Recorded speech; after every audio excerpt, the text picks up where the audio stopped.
Sheriff's Department. Stop right there, please. What's going on? What's going on, man? Put the knife down. Put the No, stop right there. Put the knife down. Please. Put the knife No, down. listen to me, please. Put the knife down. Please, please. Stop right there. Stop right there.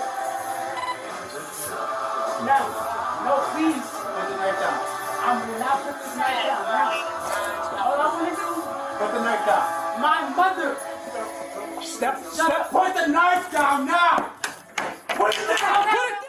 Hey guys, retired Lieutenant Todd Heaton here with Humilitas First. I'm not going to show the actual violence in this first part because restrictions and disadvantages apply. I'm going to show it in part 2, which is going to be released at the same time as part 1. The purpose of this video is to introduce you to a principle I call tactical staging. This incident happened in Will County, Illinois, the Joliet area. Police officers were dispatched to this residence because the grandson was purportedly threatening his grandfather with a knife. They get there, he has a knife. A whole bunch of missed opportunities, and guess what? Both of them get killed. The unjust criminal aggressor and the innocent person of goodwill. So look at this from the perspective of this first officer, the officer that's closest to them.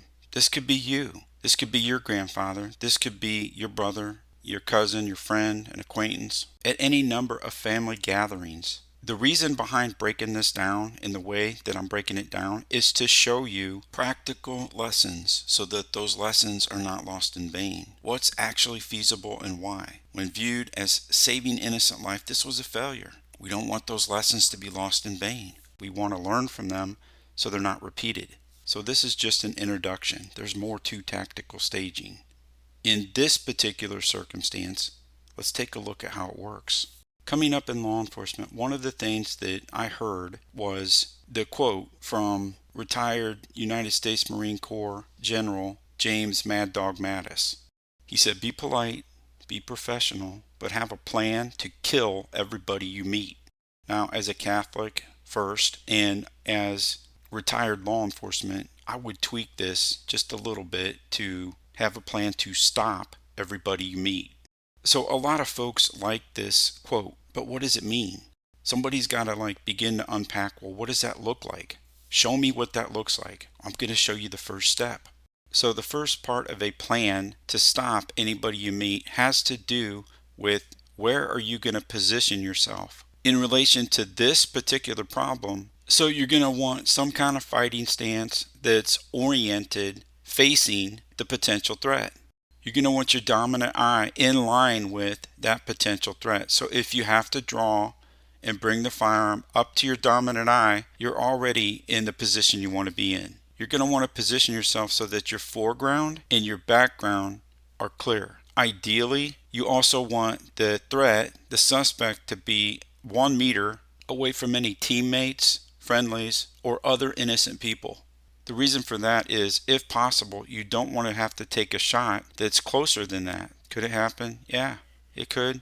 So it's my opinion, things are going to change if the suspect is closer than 1 meter to an innocent. Your rate of fire is going to have to slow way down. And it may be 1 or 2 shots. It's not going to be a mag dump. It may be a contact shot. If you have to shoot a suspect that's closer to an innocent than 1 meter, the risks of collateral damage to an innocent, they go way up. This is all part of that plan to be able to stop anybody that you meet. In law enforcement, this was like breathing, meaning we built this skill to the point that we would just line people up like this without even thinking about it. Here, tactical staging has to do with positioning relative to the threat. That's the first step in planning. In part 2, I'll unpack various aspects of principles that are taught at Humilitas First. Don't miss that video.